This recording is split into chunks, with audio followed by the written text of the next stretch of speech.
Hello दोस्तों, स्वागत है आप सभी का। जैसा कि आप सभी को पता है कि इस चैनल पर आपको टी मैथ्स का कंप्लीट स्टडी मटेरियल्स मिलेगा और साथ ही साथ प्रैक्टिस सेट्स के भी वीडियोस मिलेंगे। तो आज का ये पहला वीडियो मैं आपके लिए ले आ रहा हूँ और इसी तरीके से बैक टू बैक के सारे स्टडी मटेरियल्स मैं आपके सामने लाऊंगा। तो आज का वीडियो सिर्फ और सिर्फ रियल नंबर के थ्योरेटिकल पार्ट्स के लिए होगा। प्रैक्टिस सेट्स के लिए अलग से एक वीडियो आपको मुहैया कराई जाएगी। तो ज़्यादा देरी ना करते हुए आइए स्टार्ट करते हैं। और इससे पहले मैं आपको बता दूं कि अगर चैनल पर आप नए हैं तो सब्सक्राइब जरूर कर लें। वीडियो अगर पसंद आए अंतिम तक देखें और लाइक करें और शेयर करें। सबसे पहले देखिए रियल नंबर्स। रियल नंबर्स में आप देख पा रहे होंगे कि रियल नंबर्स दो भागों में कैटेगराइज किया गया है, रैशनल नंबर और इरेशनल नंबर। अब रैशनल नंबर के दो प्रकार होते हैं, terminating, non terminating and recurring. Recurring का मतलब आप रिपीटिंग भी मान सकते हैं। और अगेन इरेशनल नंबर्स क्या होता है, इसके एक प्रकार है non terminating and non recurring. अब ये सारे चीज़ों को हम लोग एक एक करके बारी बारी से सीखेंगे। तो सबसे पहले रियल नंबर्स के डेफिनेशन के बारे में जानते हैं। Real number, the collection of all rational numbers and irrational numbers are known as real numbers.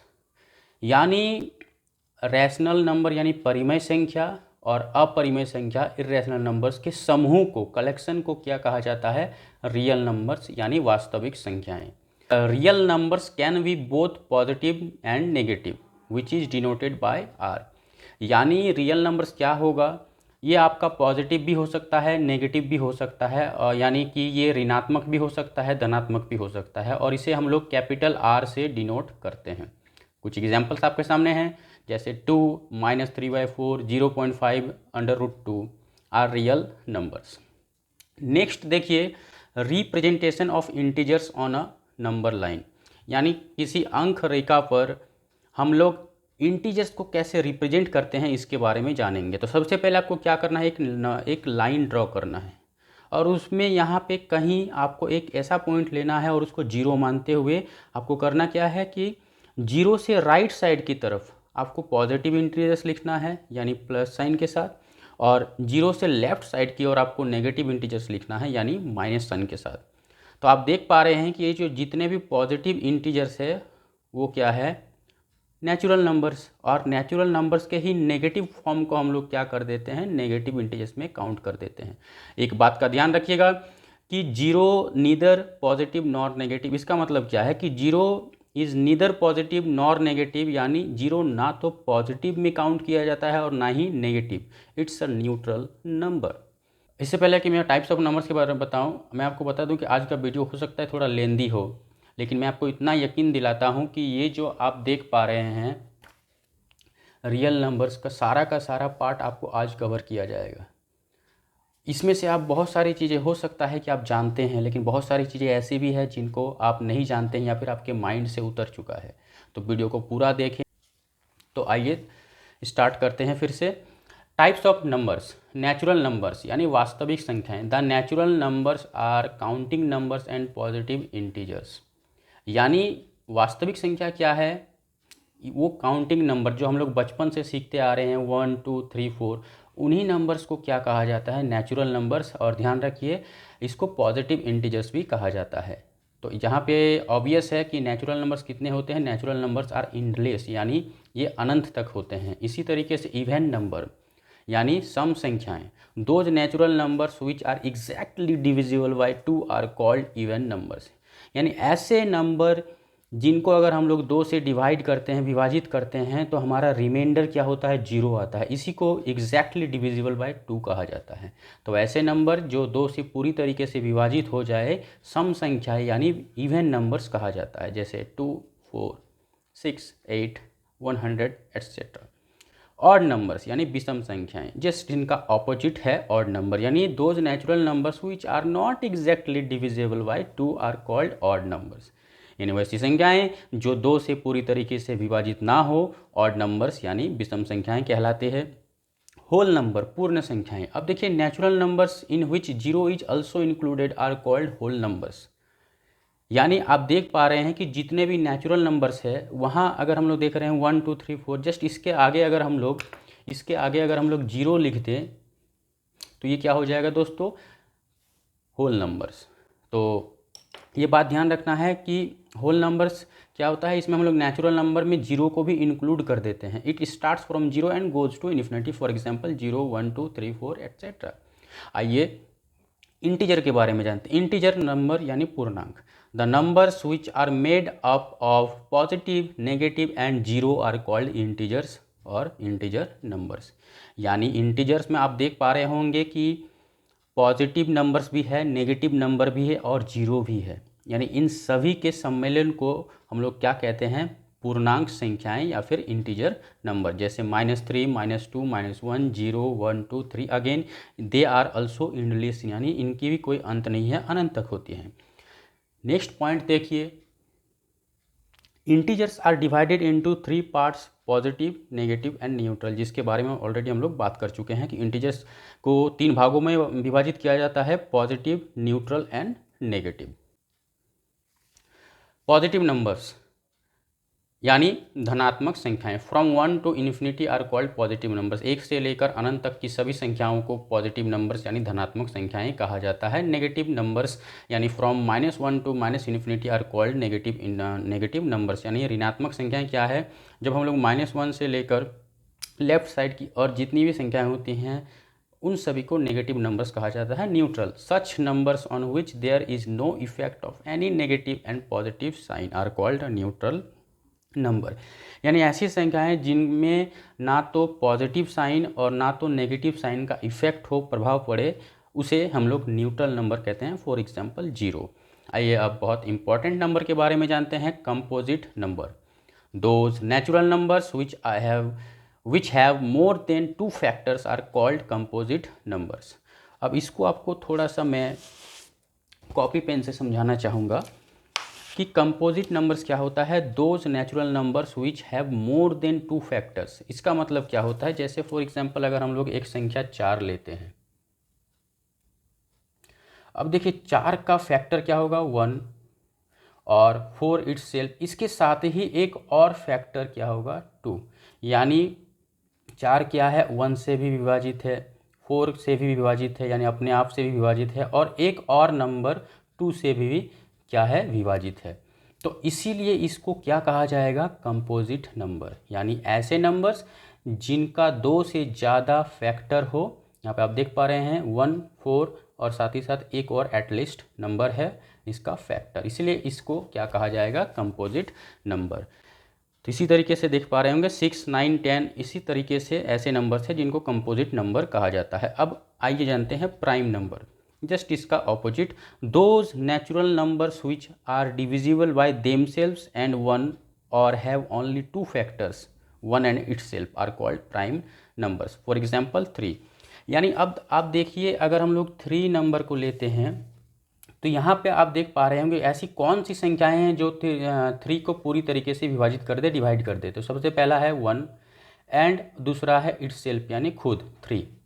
इसके अलावा कोई भी ऐसा फैक्टर नहीं है जो 3 को पूरी तरीके से डिवाइड कर दे, इसीलिए इसको क्या कहा जाएगा, प्राइम नंबर।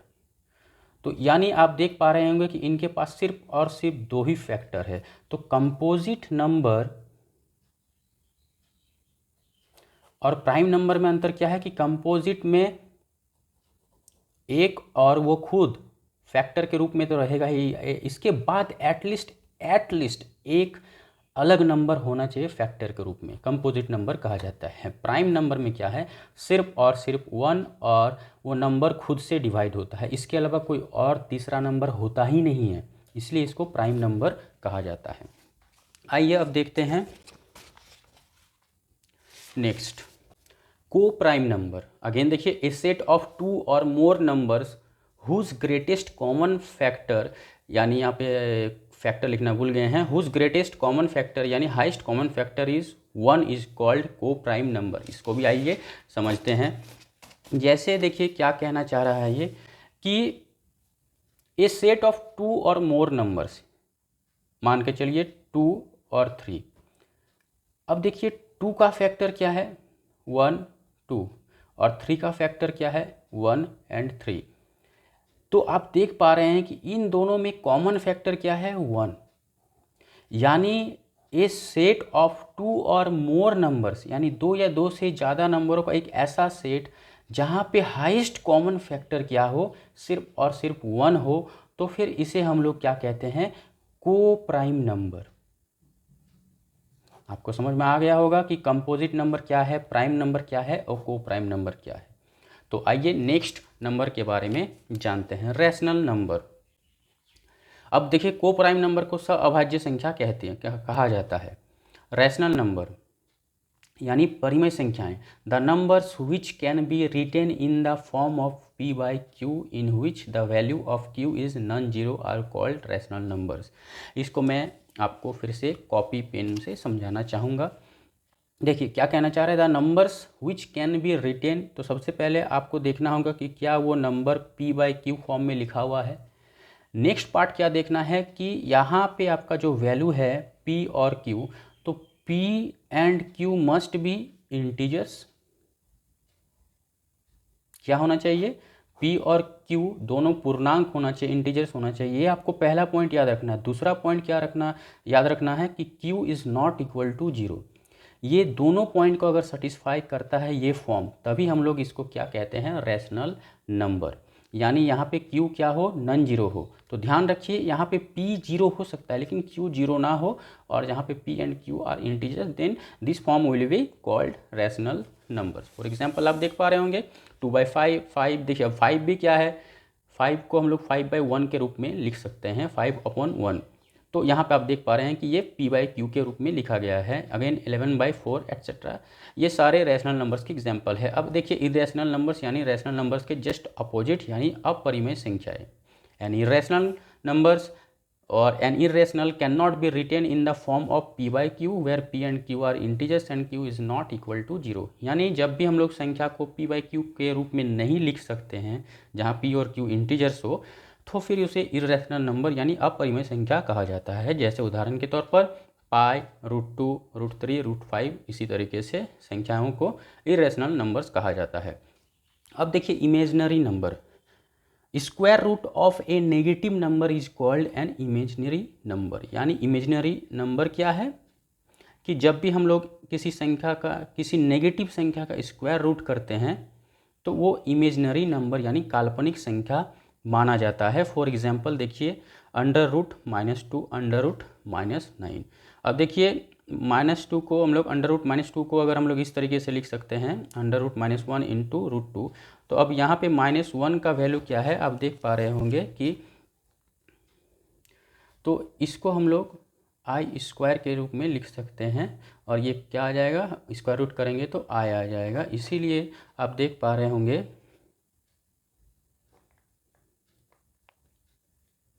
इसको हम लोग कुछ इस तरीके से लिख रहे हैं, ठीक है।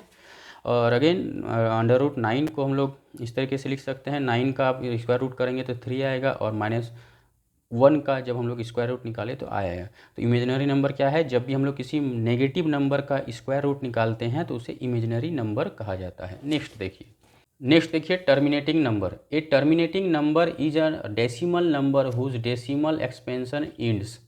यानी ऐसे नंबर्स जिनका डेसिमल एक्सपेंशन क्या होता हो, एक समय के बाद ख़त्म हो जाता हो, कुछ स्टेप्स के बाद ख़त्म हो जाता हो, तो उसे टर्मिनेटिंग नंबर कहा जाता है। It is a decimal number in which there are finite number of digits after its decimal. यानी इसके डेसिमल के बाद आप देख पा रहे होंगे कि एक फाइनाइट नंबर ऑफ डिजिट्स ही है, यानी एक निश्चित स्टेप के बाद इनका क्या हो रहा है, एक्सपेंशन ख़त्म हो जा रहा है। यानी अगर यहाँ पे गौर किया जाए तो इनका रिमाइंडर क्या आ जा रहा है, 0। तो एक ऐसा नंबर जब इसका हम लोग अगर रिमाइंडर 0 निकाल दे, या फिर डेसिमल के बाद एक निश्चित स्टेप तक ही वो रिपीट करे अपने डिजिट को, तो उसे फिर कहा जाता है टर्मिनेटिंग नंबर यानी शांत संख्याएं। Terminating number is also known as a rational number. यानी टर्मिनेटिंग नंबर जितने भी होते हैं, यानी शांत संख्याएं जितने भी होते हैं, उनसे हम लोग रैशनल नंबर यानी परिमेय संख्याएं कहते हैं। नॉन टर्मिनेटिंग नंबर, आइए देखते हैं। नॉन टर्मिनेटिंग यानी अशांत decimals are the decimals whose decimal expansion never ends. इसका जस्ट ऑपोजिट है। आप देख पा रहे होंगे टर्मिनेटिंग नंबर क्या है कि इसका डेसिमल एक्सपेंशन, डेसिमल पॉइंट के बाद क्या होता है, एक निश्चित स्टेप्स के बाद ख़त्म हो जाती है, ये ख़त्म नहीं होता है, जस्ट इसका अपोजिट है। तो यानी इसका जो आप देख पा रहे हैं फॉर एग्जांपल 0.54444, इसी तरीके से देखिए ये जो 4 नंबर है क्या है, रिपीट होते जा रहा है। तो आप देख पा रहे हैं ये एक डेसिमल एक्सपेंशन क्या है कि ये ख़त्म नहीं हो रहा है, नेवर एंड्स। नेक्स्ट देखिए decimal expansion of real numbers, यानी वास्तविक संख्याओं का दशमलव प्रसार कैसे होता है, इसके बारे में अब हम लोग जानेंगे। तो देखिए decimal expansion of real numbers can be classified into 3 types, यानी इसको 3 कैटेगराइज में बांटा गया है। सबसे पहला क्या है, टर्मिनेटिंग डेसिमल्स यानी शांत दशमलव प्रसार। उसके बाद क्या है, रिपीटिंग डेसिमल यानी बारंबार आने वाला दशमलव प्रसार, इसका एग्जैक्ट हिंदी मीनिंग आपको हम वीडियो में देख पा रहे होंगे। नॉन टर्मिनेटिंग यानी अशांत दशमलव प्रसार। तो देखिए एग्जाम्पल के तौर पर टर्मिनेटिंग डेसिमल क्या होता है, 1/2 इज इक्वल टू 0.5। यहाँ पे आप देख पा रहे हैं कि डेसिमल यानी पॉइंट के बाद आप देख पा रहे हैं कि ये जो डिजिट है ये इंड हो गया है, यानी इसके बाद ये रिपीट नहीं हो रहा है, इसलिए इसे टर्मिनेटिंग यानी टर्मिनेट या ख़त्म हो गया है, रिमाइंडर 0 हो गया है, जो भी मान सकते हैं आप, टर्मिनेटिंग डेसिमल कहा जाता है। अगेन देखिए रिपीटिंग डेसिमल या रिकरिंग डेसिमल, रिपीटिंग कहिए या रिकरिंग दोनों बराबर है 14/11। अगर इसको हम लोग डिवाइड करें तो हम लोग देख पा रहे होंगे कि ये जो है 1.27 क्या हो रहा है हम लोग का, बार बार रिपीट हो रहा है। तो जब भी जो संख्या रिपीट होती है तो हम लोग या तो उसी संख्या को रिपीट करके कुछ स्टेप्स तक लिख देते हैं और डॉट डॉट डॉट दे देते हैं, या फिर हम लोग इसमें बार के रूप में दे देते हैं। इसी तरीके से आप देख पा रहे होंगे। अगेन देखिए नॉन टर्मिनेटिंग यानी √2 का अगर हम लोग डेसिमल एक्सपेंशन करें तो यहाँ पे देख पा रहे होंगे कि 1.41421356, पाई का भी वैल्यू को हम लोग अगर डेसिमल एक्सपेंशन में करें तो 3.14159265। इसी तरीके से आगे भी। तो एक चीज़ गौर कीजिए, टर्मिनेटिंग में क्या है कि पॉइंट के बाद 2 स्टेप 3 स्टेप 4 स्टेप, यानी एक निश्चित स्टेप के बाद वो डिजिट क्या हो रहा है, ख़त्म हो जा रहा है। यहाँ पे रिपीटिंग देखिए, यहाँ पे क्या है कि पार्टिकुलर डिजिट्स क्या हो रहा है, रिपीट हो रहा है बार बार। नॉन टर्मिनेटिंग, टर्मिनेटिंग हो गया, रिपीटिंग हो गया, अब नॉन टर्मिनेटिंग क्या है, यहाँ पे आप देख पा रहे हैं कि यहाँ पे आप पॉइंट के बाद जो भी नंबर है वो रिपीट तो नहीं हो रहे हैं, लेकिन क्या है कि वो एक इंड तक नहीं आ रहे हैं, अगेन बार बार अलग अलग डिजिट्स आते जा रहे हैं, तो इसी को नॉन टर्मिनेटिंग कहा जाता है। तो नेक्स्ट देखिए बहुत इम्पॉर्टेंट पार्ट क्या है कि डेसिमल एक्सपेंशन में क्या होता है, हम लोग रैशनल नंबर्स और इरेशनल नंबर के रूप में भी उसको लिख सकते हैं। तो रैशनल नंबर्स क्या है, the decimal expansion of A rational number is either terminating और नॉन टर्मिनेटिंग रिपीटिंग, यानी जो परिमेय संख्याओं का डेसिमल एक्सपेंशन दशमलव प्रसार होता है वो क्या होता है, या तो वो टर्मिनेटिंग होगा, पूरी तरीके से शांत होगा, या फिर नॉन टर्मिनेटिंग रिपीटिंग होगा। पहला क्या है, टर्मिनेटिंग यानी वो शांत हो जाएगा। दूसरा क्या है, नॉन टर्मिनेटिंग और रिपीटिंग, यानी वो भले इंड तक ना हो लेकिन क्या हो, एक खास नंबर या एक खास डिजिट्स क्या हो, रिपीट होते रहे। फॉर एग्जांपल देखिए 1/2, तो जिसका है 0.5, तो ये क्या हो गया हमारा टर्मिनेटिंग। अगेन देखिए 14/11, तो 1.272727 आप देख पा रहे हैं कि ये जो खास 27 डिजिट है ये क्या है, बार बार रिपीट होते जा रहा है। इसको हम लोग इस तरीके से भी लिख सकते हैं। अब देखिए इरेशनल क्या है, the decimal expansion of an irrational number is non terminating non repeating. दोनों में अंतर देखिए, रैशनल क्या है, टर्मिनेटिंग या फिर नॉन टर्मिनेटिंग रिपीटिंग। इरेशनल क्या है, नॉन टर्मिनेटिंग नॉन रिपीटिंग, यानी ये तो ना तो इसका टर्मिनेट होगा, ना तो ये शांत होगा यानी अशांत होगा, और साथ ही साथ ना तो रिपीट करेगा, यानी यहाँ पे डिजिट्स भी रिपीट नहीं होगा, अलग अलग डिजिट्स बार बार आते जाएंगे। जैसे √2 का ही देख लीजिए 1.414213, यहाँ पे क्या हो रहा है कि ये पॉइंट के बाद डिजिट्स क्या हो रहा है, इंड नहीं हो रहे हैं लेकिन अलग अलग डिजिट्स आ रहे हैं, यानी यहाँ पे रिपीट नहीं हो रहा है। तो दोनों में अंतर को बहुत बारीकी से समझ लीजिए। रैशनल क्या है, टर्मिनेटिंग, और नॉन टर्मिनेटिंग या रिपीटिंग दोनों में से एक हो सकता है। इरेशनल क्या है, non terminating and non repeating. Words को आप याद रखिए, बहुत इंपॉर्टेंट है, एग्जाम से में इससे रिलेटेड एक सवाल जरूर आ सकता है। नेक्स्ट देखिए, a rational number p/q is terminating if it can be expressed in the form of p/2n into 5m, that is q has no other factors than 2 और 5। यानी एक रैशनल नंबर p/q के रूप में हो सकता है और वो टर्मिनेटिंग होगा किस कंडीशन में, अगर उसका जो डिनोमिनेटर है उस डिनोमिनेटर को अगर हम लोग 2 के फैक्टर में लिख सकते हैं सिर्फ, या 5 के फैक्टर में लिख सकते हैं, या फिर दोनों के फैक्टर के रूप में लिख सकते हैं, इसके अलावा कोई तीसरा फैक्टर ना हो, तभी हम लोग क्या कहेंगे कि ये है हमारा रैशनल नंबर। फॉर एग्जाम्पल मान के चलिए हमारे पास कोई नंबर इस तरीके से है, ठीक है।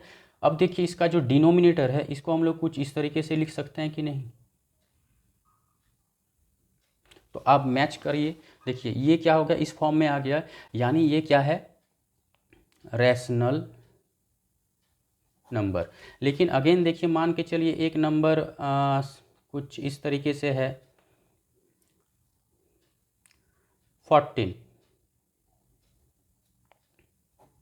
तो 2 × 7, देखिए यहाँ पे देखिए आप इसका फैक्टर 2 तो है, लेकिन क्या है इसके साथ एक और फैक्टर 7 आ गया है, इसीलिए ये क्या है, रैशनल नंबर नहीं है। तो ये बात आप ध्यान रखिएगा।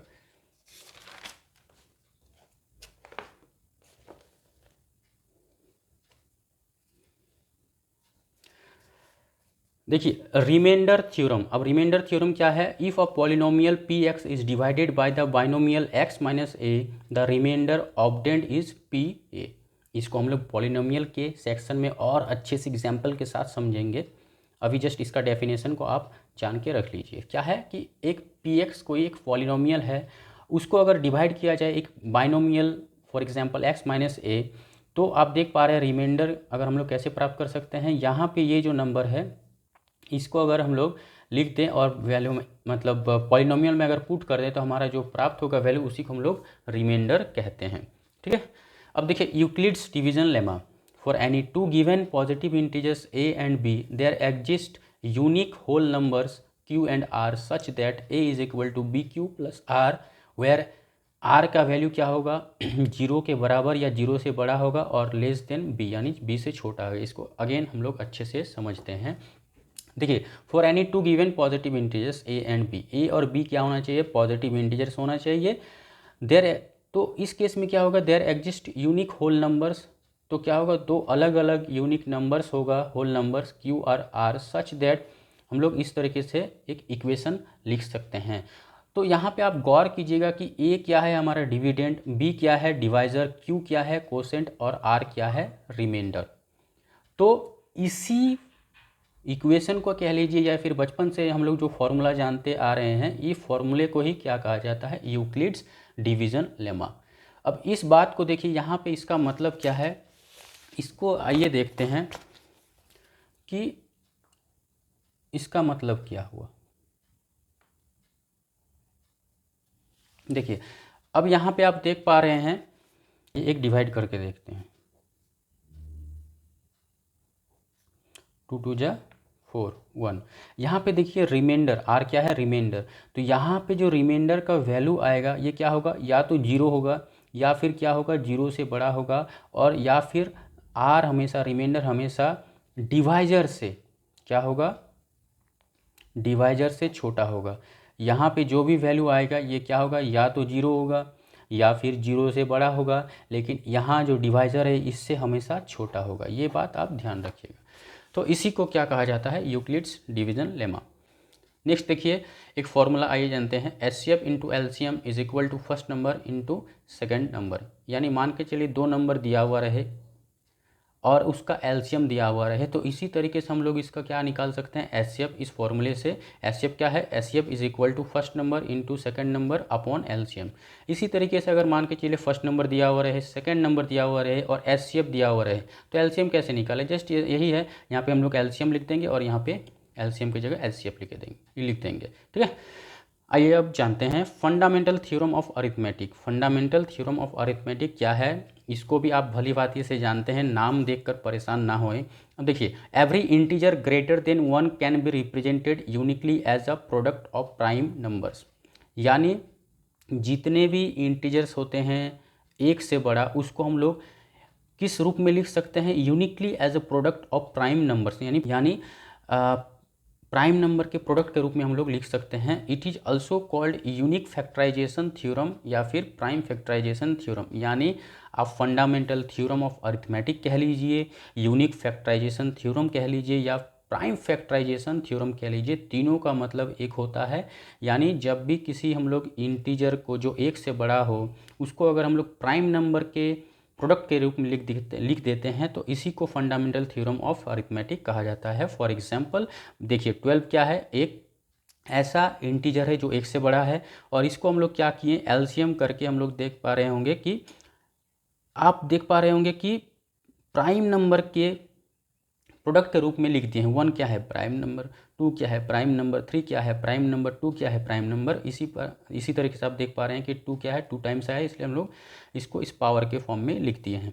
तो जब इसी तरीके से हम लोग लिखते हैं, जो कि हम लोग बचपन से लिखते आ रहे हैं, बस उसका नाम नहीं पता था, इसी को फंडामेंटल थ्योरम ऑफ अरिथमेटिक कह लीजिए, यूनिक फैक्टराइजेशन थ्योरम और प्राइम फैक्टराइजेशन थ्योरम। नेक्स्ट देखिए, law of exponent of real numbers, यानी एक्सपोनेंट ऑफ रियल नंबर्स के कुछ नियम होते हैं, उसको जानना काफ़ी ज़रूरी है। एग्ज़ाम पॉइंट ऑफ व्यू से ये बहुत इंपॉर्टेंट है। ये सारे फॉर्मूले को आप लोग याद रख लीजिएगा। जैसे देखिए अंडर रूट ए, इसका मतलब क्या होता है, ये जो सर्ड है, ये जो करनी है, इसको हम लोग अगर पावर के रूप में लिख सकते हैं तो ए रेज टू द पावर 1/2 के रूप में लिख सकते हैं। लेकिन अगर यहाँ पे सिर्फ अगर सर्ड रहे तो 1/2, लेकिन सर्ड के ऊपर अगर कोई नंबर लिखा हुआ रहे तो वहाँ पे वो नंबर हम लोग 1 के रूप में लिख देते हैं। जैसे देखिए यहाँ पे इस करनी में क्या लिखा हुआ है, 3, तो इसको हम लोग क्या लिख सकते हैं, ए रेज टू द पावर 1/3, यानी अगर सर्ड में करनी में अगर n लिखा हुआ रहे तो यहाँ पे हम लोग लिख सकते हैं इसको ए टू द पावर 1/n, यानी 4 रहा तो 4, 5 रहा तो 5, यानी यहाँ पे जो भी नंबर लिखा हुआ रहे उसी नंबर को यहाँ पे आपको डिनोमिनेटर में लिख देना है। अगेन देखिए A raise to the power -n, इसका मतलब क्या होता है, 1/a to the power n, यानी अगर पावर रहे ऊपर तो फिर हम लोग इसको इस फॉर्म में लिख सकते हैं, 1 डिनोमिनेटर में इसको हम लोग लिख सकते हैं पॉजिटिव पावर के साथ। इसी तरीके से यहाँ पे आप देख पा रहे हैं कि अगर मान के चलिए कोई एक ऐसा नंबर हो जो बेस में हो, प्रोडक्ट में हो और उसका पावर अलग अलग हो, जैसे देख रहे ए क्या है, सेम नंबर है, तो बेस अगर सेम हो तो पावर क्या हो जाता है, हम लोग का ऐड हो जाता है। ठीक, इसी तरीके से बेस अगर सेम हो और अगर हम लोग इसको इस फॉर्म में लिखा हुआ देख पा रहे हैं तो हम लोग क्या करेंगे, फिर पावर को जो एक्सपोनेंट है उसको हम लोग माइनस कर देंगे। इसी तरीके से मान के चलिए कोई नंबर दिया हुआ रहे, उसके पावर में कोई नंबर रहे और फिर होल और एक पावर रहे, तो दोनों पावर को हम लोग क्या करते हैं, मल्टीप्लाई कर देते हैं। ठीक है, इसी तरीके से देखिए क्या है कि जब बेस अलग अलग हो और पावर भी, सॉरी यहाँ पे एक गलती है, यहाँ पे आप देख पा रहे हैं कि पावर क्या है, सेम। ठीक है, यहाँ पे क्या है, बेस अलग अलग है, ए और बी बेस अलग अलग है, पावर क्या है, सेम है। यहाँ a to the power p और b to the power p, तो इसको हम लोग क्या करेंगे कि बेस को मल्टीप्लाई करके सिंगल पावर लिख देंगे। ठीक है, अब यहाँ पे ध्यान रखिएगा कि A to the power 0 is equal to 1, यानी कोई भी बेस रहे, कुछ भी बेस रहे, अगर उसके एक्सपोनेंट में 0 रहा तो पूरा का पूरा वैल्यू क्या हो जाएगा, 1। जैसे A to the power 0 1, 5 raise to the power 0 1, 10 raise to the power 0 1, यानी बेस में कुछ भी नंबर रहे, पावर अगर 0 रहा तो समूचे नंबर का वैल्यू क्या हो जाएगा, 1। ठीक है, अब देखिए last topic, rationalization of real numbers of the type 1/a + b √x और 1/√x + √y, यानी इस तरीके से जब भी नंबर दिया हुआ रहता है तो उसको हम लोग को रैशनलाइज करना होता है। तो ध्यान रखिए हम लोग रैशनलाइज करते क्यों हैं, तो रैशनलाइज करने का हमारा मकसद सिर्फ और सिर्फ ये होता है कि डिनोमिनेटर में अगर कोई नंबर अंडर रूट में दिया हुआ रहे तो बस उस अंडर रूट को कुछ प्रोसेस के जरिए, कुछ मेथड्स या स्टेप्स के जरिए हमको उसको हटाना होता है। ठीक है, तो इसी तरीके से जब हम लोग डिनोमिनेटर के रूट को हम लोग हटा के जो नंबर प्राप्त होता है उसी प्रोसेस को फिर क्या कहा जाता है, रैशनलाइजेशन। यहाँ पे देखिए एग्जांपल 3/2 - √2, तो अब इसको रैशनलाइज करना है, यानी सीधी सी बात है, यहाँ पे आप देख पा रहे हैं डिनोमिनेटर में जो ये अंडर रूट 2 लिखा हुआ है तो उस रूट को हटाना है, इसी को रैशनलाइज कहा जाता है। तो इसको जानने से पहले एक हम देख पा रहे हैं फॉर्मूले के बारे में चर्चा करना चाहते हैं। जैसे देखिए a - b और a प्लस बी, इसका फॉर्मूला अगर हम लोग इसको एक्सपेंड करके भी बना सकते हैं, डायरेक्ट फॉर्मूला हम लोग लिख रहे हैं ए स्क्वायर माइनस बी स्क्वायर, ये फॉर्मूला होता है। ठीक है, अब देखिए अगर इसको देखिए, यहाँ पे बी स्क्वायर है तो हमको ये बात भी पता है कि अगर कोई संख्या रूट में लिखा हुआ रहे और उसको अगर हम लोग स्क्वायर कर देते हैं या कोई इवन पावर कर देते हैं तो क्या होता है, ये रूट हट जाता है, यानी अंडर रूट 2 स्क्वायर का क्या हो जाएगा 2। तो ये कैसे होगा, तो देखिए यहाँ पे हम लोग किस तरीके से एक मेथड लगाएं जिसके ज़रिए यहाँ पे ये फॉर्मूला यूज़ हो जाए। तो देखिए जो संख्या लिखा हुआ है उसको पहले लिखिए और मल्टीप्लाई करने के बाद अगर यहाँ पे माइनस रहा तो हम लोग सेम संख्या को लिख के प्लस साइन के साथ लिख देंगे, अगर यहाँ प्लस रहा तो यहाँ पे माइनस लिख देंगे। क्यों, क्योंकि इस फॉर्मूले को अगर गौर से देखिए, यहाँ माइनस है यहाँ प्लस है, बाकी ए बी बी दोनों कॉमन है, तो अगर यहाँ पे माइनस रहा तो यहाँ प्लस कर देंगे जिससे कि हम लोग को ये फॉर्मूला प्राप्त हो, अगर यहाँ प्लस रहा तो यहाँ माइनस कर देंगे अगेन, जिससे कि हम लोग इसको स्क्वायर के रूप में लिख सकें, और जब स्क्वायर के रूप में लिखेंगे तो ये रूट क्या होगा, हट जाएगा। तो देखिए यही काम हम लोग किए हैं। अब देखिए इसको एक्सपेंड करके हम लोग लिखेंगे, 3 को पहले मल्टीप्लाई करेंगे 2 से, 3 2 6, अब इसको मल्टीप्लाई करेंगे तो 3√2। अब देखिए a square minus b square, तो 2 square minus under root 2 square, अब 6 + 3√2, 2 स्क्वायर यानी 4। अब √2 को जैसे हम लोग बताएं कि स्क्वायर कर देंगे तो रूट क्या हो जाएगा, हट जाएगा, तो -2 और देखिए 2। अब देखिए गौर से पहला इस नंबर को देखिए, यहाँ पे क्या था, डिनोमिनेटर में √2 था, अब यहाँ पे देखिए फाइनल नंबर यहाँ पे क्या है, डिनोमिनेटर में रूट हट गया। भले आपका न्यूमरेटर में दिख जाए, कहीं भी दिख जाए, लेकिन डिनोमिनेटर में रूट नहीं होना चाहिए, इसी को रैशनलाइज कहा जाता है। तो यही रहा आज का पूरा टॉपिक। ठीक है दोस्तों, आज का वीडियो का कैसा लगा आप कमेंट करके ज़रूर बताएं और लाइक ज़रूर कर दें अगर आपको वीडियो अच्छा लगा, और चैनल पर नए हैं तो सब्सक्राइब करना ना भूलें।